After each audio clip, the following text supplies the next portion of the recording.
Përshëndetje të gjithëve dhe mirë se erdhët në episodin e parë të She's on Top Club në Top Albania Radio në 100 FM dhe në kanalin 10 në digital. Sonte do të komentoj momentet më të forta të javës, debatet që kanë ndezur jetin, miqësitë, përplasjet dhe gjithashtu personazhet që po bëjnë më shumë brenda këtij programi. Për krah meje kemi opinionisten e këtij paneli, Ida Nurça. Mirë se na erdhe Ida. Mirë si u gjeta, është një kënaqësi shumë e madhe të jem me ty. Shumë faleminderit dhe për mua gjithashtu. Si e pritet ti në fakt ftesën për të qenë opinioniste e She's on Top Club? Në fakt ftesa më erdhi në një moment shumë fani, shumë të bukur. Po iknim përgjërime me të guximshmit me Manushin për në përmet. Dhe duke bërë muhabet, duke ndarë ato idetë tona në atë botën shpirtërore që futemi ne gjithmonë kur jam me Manushin, më thot Manushi, thot, do vish thot opinioniste në She's on Top? Ngela unë për moment seriozisht. Po thot atë të kem, po pse jo, i thash, mu bë shumë qejfi për vlerësimin dhe shpresoj ta bëjmë mirë deri në fund. Mendoj gjithashtu që është një nga është një nga vendimet më të mira që është marrë. Po për ty si Ida, çfarë të pëlqen në She's on Top në formatin që ne jemi duke shpëlluar? Mua më kanë pëlqyer gjithmonë programet ku në thelb është qenia njerëzore. Më pëlqen të analizoj njerëzit, të analizoj qasjet e tyre. Ti psikologjisë. Vdes, domethënë më jep shumë adrenalinë. Karakteret e ndryshme, po. Dua t'i analizoj pse dikush ka një X histori, pse i ka ndodhur një X gjë dhe dua ta analizoj deri në fund, dua t'i shkoj deri në fund. Më pëlqen, domethënë shpirtri i njerëzve më pëlqen. Po. Edhe e reflekton më së miri. Së bashku me ne në fakt kemi edhe disa nga vajzat, kemi Elin, Denisën, Giseldën dhe Suin. Përshëndetje vajza, mirë se erdhët. Si jeni? Mirë. Si po jeni? Mirë, faleminderit. Me njëherë në fakt ne duhet kalojmë te komenti i puntatës së dytë, ku në juri në fakt kemi pasur Mirin dhe Monikën. Ida, tua ta nis si të ftuar special kemi pasur Monikën dhe Mirin. Ida në fakt si fillim dua ta nis me ty. Si të duket Miri dhe Monika në rolin e opinionistëve? Tani, Monika mendoj që nuk më zgënjen kurrë si opinioniste, është gjithmonë vetvetja, thot atë që mendon, nuk i bën lule gjërave, kurse Miri prisja pak më shumë nga Miri, por mendoj që duke pasur Monikën afër, u ndikua disi, mendoj unë. Po, ndoshta ka përmbushur dhe njëri tjetrin, po. Po për ju vajza, si ju është duk juria dhe të ftuarit tanë të kësaj jave? Mua për vete personalisht më bën të ndihem shumë mirë, më pëlqen shumë. Monika sidomos për sinqeritetin, është pa filtra kur i tha, më pëlqeu shumë. Edhe në përgjithësi mua për vete më bën shumë qefi dhe u ndjeva shumë e vlerësuar nga ana e tyre. Gjithashtu edhe mua më pëlqeu shumë, sidomos Miri, për komentet e tij dhe për vlerësimin që ai më bëri mua, siç e pat dhe ju vet. Më pëlqeu shumë dhe Monika me ato komentet e saj shumë brillante dhe shumë. Po për pjesën e Monikës dhe Mirit, që ishte ajo shprehja e të pasurit një mik të fotër atë, si ishte opinioni yt në këtë gjë? Nuk besoj që kam nevojë për mik, përkundrazi, kështu që Jo, ka qenë pjesa që Miri është futur mik te Monika për të komentuar ty pozitivisht në atë lloj aspekti.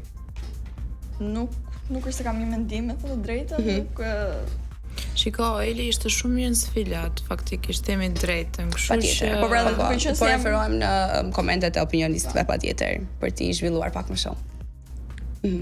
Po, Monika në fakt tha që Miri u fut mik, që t'jap një koment pozitiv për ty. Ti tani e njeh Mirin jashtë gjës? E njeh Mirin jashtë? Jo, pikërisht se unë nuk e njoh Mirin nga jashtë. Prandaj kisha edhe këtë perceptimin që nuk është se kam nevojë për mik. Po pse e tha Monika atë gjë? Mbase mund të jetë ndikuar nga një histori që unë mund ta kem. Mund ta kem e kam. Okej. Që është? Por që nuk dua ta diskutoj me të drejtën. Pse çfarë histori është kjo me Mirin më? Jo me Mirin nuk kam asgjë. Me të një shok të Mirit? Jo. Kam asnjërin nga të dy, por Nuk e di, me të drejtë nuk e bisedova me asnjërin nga as me Mirin as me Monikën. Po diçka ka këtu që Miri Por që nga Monika tha që Monikës po them, base. Mund të ketë patur ndoja. Ose ndoshta. Më tregu pak më qartë se nuk je shumë e qartë në atë që po thua. Diçka po fshe. Jo, nuk po fshe asgjë pjesë.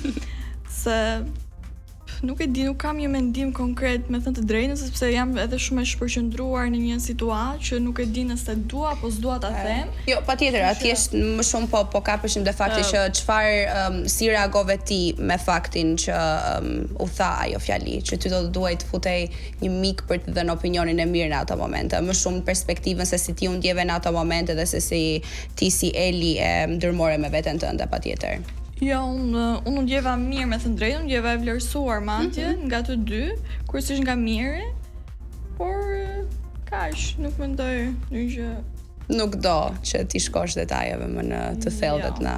Jo. Po kur do të shkosh më Okay. Jo. Për momentin jo, aktualisht jo, më vonë mbas. Kemi plot.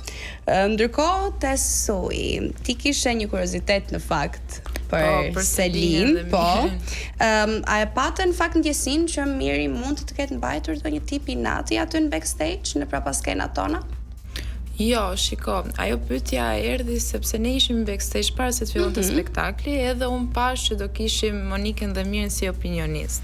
Dhe normalisht kisha kuriozitetin që ti takoja para se të fillonte spektakli. Edhe la një koment shumë të shkurtër që jo po kjo bjondja me sy blu, këto bjondet me sy blu këtë vit, edhe atë ja thash edhe pak nga inati se po komentonte edhe Deni jo po bjonde me sy blu, tha për Elin kaluam nga bjondet tek brunet. Edhe prandaj e thash atë Tani ti e bëre për të tërhequr vëmendje apo sepse me të vërtetë të erdhi? Jo, nuk e bëra për të tërhequr vëmendje, thjesht edhe nuk e pyetën Mirin, pyetën vetëm Monikën, edhe ishte edhe një kuriozitet i imi në fakt, por edhe u komentuan shumë bjondet me sy blu, edhe ishte edhe kjo pjesa e Big Brother, jo po Selini, jo po Miri, jo po bjondet, jo po syt blut, edhe thash pse mos ja them. Po për të Ida në momentin që e ke ndjekur episodin e dytë të She's on Top dhe këtu tani në episodin e parë të She's on Top Club, çfarë mendimi ke pasur në fakt për mendjen e Selin edhe për situatën e shkaktuar aty midis Suit dhe Mirit? Tani, mua nuk më pëlqen që Sui ka marrë përsipër të krahasoj veten me dikë tjetër, se është në një farë mënyrë është krahasim me Selinin. Për aq kohë sa e merr të thuash që mos ndoshta e ke me ne bjondet, çka ke me ne bjondet. Jo, shiko, ai e bëri vet Mirin këtë rast, e bëri vet. Miri nuk e përmendi Selin. Jo, shiko, po flas tek momenti në backstage. Sepse unë jam komentuar pak edhe nga stafi që mund të kemi pak ngjajtje me Selinin si unë, si Deni, edhe në momentin që e bëri atë komentin nuk më duk një koment i hishëm, edhe unë ja plasa aty në emision. Po komenti jota është një koment mendim që të ka ardhur që në momentet e situatës në backstage, apo ke pritur si një mundësi strategjike për ta dhënë atëherë gjatë spektaklit live? Në momentin që u komentua edhe Deni, edhe pjesa e Elit ishte momenti që unë plasa të them. Ke menduar ta përgjigjuar. Thjesht nuk ishte një krahasim me Selinin, se si unë si Deni jemi vetë. Pastaj ngjyrë flokësh është ajo bjonde. Fiks. Unë jam Sui, Deni është Deni, thjesht ishte një koment jo i hishëm nga ana e Mirit për mua dhe për Denin. Sepse unë e lidha shumë nga backstage, se ju normalisht nuk e dini se çfarë ndodh në backstage. Jo, prandaj ne nuk e dini se çfarë ndodh në backstage. Çfarë ndodh në backstage mbetet në backstage, nuk ke se ta nxjerrësh, ti e kishe në dorë që mos ta bëje publike këtë gjë. Por ti ke zgjedhur ta bësh pikërisht pra këtu dua të dal. Se ka bërë që të marrë vëmendje duke ditur se sa vëmendje ka pas situata atyre të tjera. Jo, shiko, mendoj se vëmendjen do e marr edhe mund t'ja kishe kthyer përgjigjen në backstage dhe kishte ngel aty. Po. Nuk doja t'ja ktheja në backstage, as nuk doja ta thoja, por në momentin po e cek edhe një herë, që u përmend edhe Deni, ishte një moment që unë nuk mund ta mbaja dot me atë fjalën, edhe e thash spektaklit. Po zgjodhe momenti për ta thënë aty. Për komentin e Giseldes, unë besoj pramin tim do e kap në mënyra të ndryshme, qoftë tek sfilata, qoftë te fotot. E kam thënë që në fillim që ka ardhur. Le të presim akoma më shumë atëherë. Kështu që se besoj e kam i punjinistët. Atëherë këtu midis debateve dhe bisedave të bukura, ne duhet të shkëputemi për një publicitet shumë të vogël dhe rikthehemi përsëri te Top Albania Radio.